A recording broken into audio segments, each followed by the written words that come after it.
नमस्ते दोस्तों, आपका हमारे यूट्यूब चैनल पर हार्दिक स्वागत है। साथियों, आज हम IFMS 3.0 पर एम्प्लॉय पोस्ट मैपिंग किस प्रकार से करें ये जानना सीखेंगे।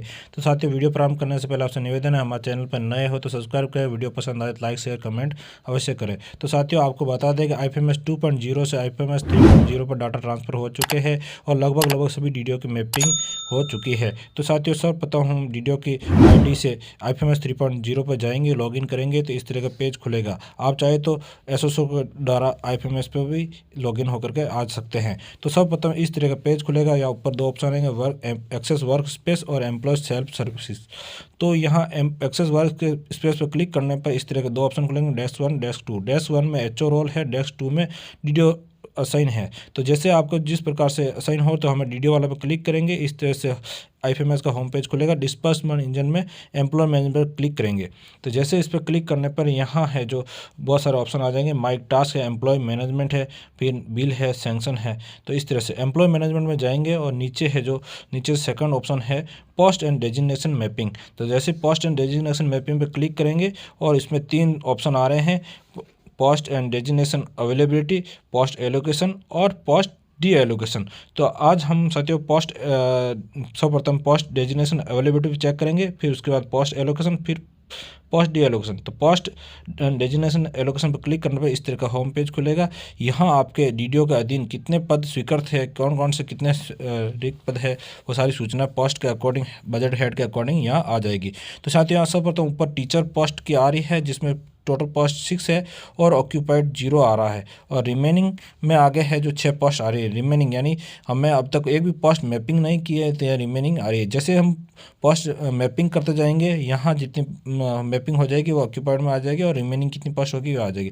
तो ऊपर टोटल पोस्ट भी है जो DDO के दिन जितनी है, टोटल 16 संख्या भी दर्शित हो रही है। तो साथियों, इस तरह से हम एक एक पोस्ट का है जो देख सकते हैं कि कितनी हेड में कौन कौन सी पोस्ट सेक्शन है। तो यहाँ इस स्कूल लेक्चरर, स्कूल शिक्षा एजुकेशन वाला है जो यहाँ इस हेड में है, जो हमारे 3 पोस्ट सेक्शन है और अभी तीनों ही रिमेनिंग में है, या तीनों पोस्ट से हमें वेतन वगैरह आरत नहीं हो रहा है।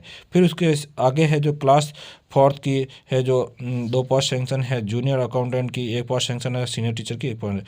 फिर यहाँ आपके पोस्ट अधिक होने पर कम शो हो रही है तो यहाँ एज पर सिलेक्ट अधिक कर देंगे, 10 कर देंगे और यहाँ सारी पोस्ट है, फिजिकल टीचर है, प्रिंसिपल है, सारी समस्त सूचनाएं यहाँ प्रदर्शित हो जाएगी। तो यहाँ समस्त के पोस्ट 0 ऑक्यूपाइड में आ रहा है। हमने एक भी रिमेनिंग में समस्त संख्या बोल रही है तो हमने एक भी पोस्ट मैपिंग नहीं की, इसलिए यहाँ पोस्ट मैपिंग में ये संख्या प्रदर्शित हो रही है। तो इस तरह से साथियों, हम पोस्ट एंड डेजिग्नेशन में अवेलेबिलिटी चेक करने के पश्चात हम जो पोस्ट एलोकेशन कर सकते हैं। पोस्ट एलोकेशन पे क्लिक करेंगे तो इस तरह से आपके कर्मचारी, जितने भी आपके DDO का अधीन कर्मचारी है, वो समस्त कर्मचारियों के नाम हो जाएंगे। एम्प्लॉय नाम है, एम्प्लॉय ID है, डेजिग्नेशन है, एक्चुअल पोस्ट है और सर्विस कैटेगरी है, सर्विस सब कैटेगरी है। ये समस्त प्रकार की सूचनाएं प्रदर्शित होगी।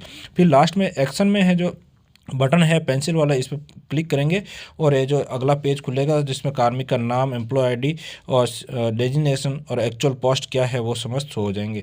यहाँ हमें है जो कार्मिक को किस पोस्ट से पेमेंट उठाना है, उसकी किस एक्चुअल पोस्ट है, तो वो पोस्ट हमें यहाँ दर्शित है। जो नीचे चेकबॉक्स है, चेकबॉक्स में ड्रॉप डाउन में से सिलेक्ट करनी है। तो यहाँ किसी कर्मचारी की पोस्ट अगर इस हेड में सेंक्शन नहीं है तो है जो हम है जो दूसरी पोस्ट भी ले सकते हैं। अगर नहीं खुल रहा है, सर्वर में प्रॉब्लम हो रही है, तो हम क्लोज करके दूसरे कर्मचारी पे नाम पे टिक कर सकते हैं। जैसे हम सेकंड वाले कर्मचारी पे करते हैं, इस तरह से कर्मचारी का नाम, employee ID, designation, actual post है जो आ रही है। और जैसे इस चेकबॉक्स में टिक करते हैं, 4 तरह की पोस्ट है इस हेड में, जूनियर असिस्टेंट की, सीनियर टीचर की, प्रिंसिपल की और टीचर की। तो ये हमारे कर्मचारी टीचर है तो हम टीचर पर क्लिक करेंगे। जैसे टीचर पर क्लिक करेंगे और एलोकेशन पर क्लिक कर देंगे तो टीचर की पोस्ट है जो उसको एलोकेशन हो जाएगी। तो जैसे इस पर करते ही कन्फर्म का मैसेज आएगा, आर यू श्योर। तो अगर आप श्योर है तो यस पे करें, अगर गलत नहीं है तो नो पे करें।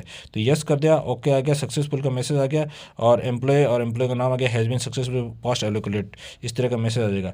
इस तरह से हम एक एक कर्मचारियों को पोस्ट एलोकेट करते जाएंगे और उसके पश्चात है हम अगर बाई चांस हमें किसी एक ही नाम के 2 कर्मचारी है और दूसरे कर्मचारी की दूसरी पोस्ट एलोकेट करनी थी तो हम वापस पोस्ट डी एलोकेट भी कर सकते हैं। जैसे साथियों, हमने एक कर्मचारी की पोस्ट एलोकेट किया और फिर नीचे पोस्ट डी एलोकेट पे जाएंगे और वहाँ कर्मचारियों की हम है जो डिटेल दे सकते हैं। इसी प्रकार हम सभी कर्मचारियों की एक एक पोस्ट एलोकेट भी करेंगे और फिर उसके पश्चात हम है जो तो देखेंगे। तो पहले हम एक पोस्ट डी एलोकेट का आपको बता देते हैं। जैसे पोस्ट डी एलोकेशन पर क्लिक करते हैं और है जो हमने जितने कर्मचारियों को पोस्ट एलोकेशन कर रखी है उनकी संख्या यहाँ आ जाएगी। तो अभी हमने एक ही कर्मचारी की पोस्ट एलोकेशन की है, तो एक कर्मचारी का नाम यहाँ पोस्ट एलोकेशन डी एलोकेशन है तो उपलब्ध है। तो इसका नाम, employee ID, designation, actual post और पोस्ट मैपिंग कौन सी है, तो वो डी एलोकेशन पर क्लिक करते ही इस तरह से ऑप्शन खुलेगा रिमार्क का। रिमार्क पूछा जाएगा कि आप पोस्ट डी एलोकेशन क्यों करना चाहते हैं, तो वो हमें यहाँ रिमार्क लिखना है। तो जैसे आप लिख सकते हैं मिसमैच है या सेम नेम या एरर है, सम एरर, कुछ भी लिख सकते हैं। तो इस तरह से हमने यहाँ रिमार्क लिख रहे हैं मिसमैच, यानी किसी एक ही नाम के दो कर्मचारी भी हो सकते हैं, तो दूसरे कर्मचारी की या रॉन्ग एंट्री या किसी प्रकार का मैसेज हम यहाँ लिख सकते हैं और ओके पे क्लिक कर देंगे। और ओके पे जैसे क्लिक करेंगे उस संबंधित कार्मिक की पोस्ट है जो डी एलोकेट हो जाएगी। तो हमें वापस फिर उस कर्मचारी की पोस्ट एलोकेट करने के लिए पोस्ट एलोकेशन में जाएंगे और वापस फिर से पोस्ट एलोकेशन कर देंगे। तो साथियों इस तरह से हम है जो अपनी समस्त कर्मचारियों की पोस्ट एलोकेशन करेंगे और किसी प्रकार से गलती होने पर पोस्ट वापस फिर से डी एलोकेशन कर देंगे। तो साथियों इस तरह से आज हमने जाना कि पोस्ट एलोकेशन, पोस्ट अवेलेबिलिटी और पोस्ट डी एलोकेशन किस प्रकार से करते हैं। साथियों आज की वीडियो में बस इतना ही, अगली वीडियो में फिर से मिलेंगे। तब तक के लिए धन्यवाद। हमारे चैनल पर नए हो तो सब्सक्राइब करें, वीडियो पसंद आता तो लाइक शेयर कमेंट अवश्य करें।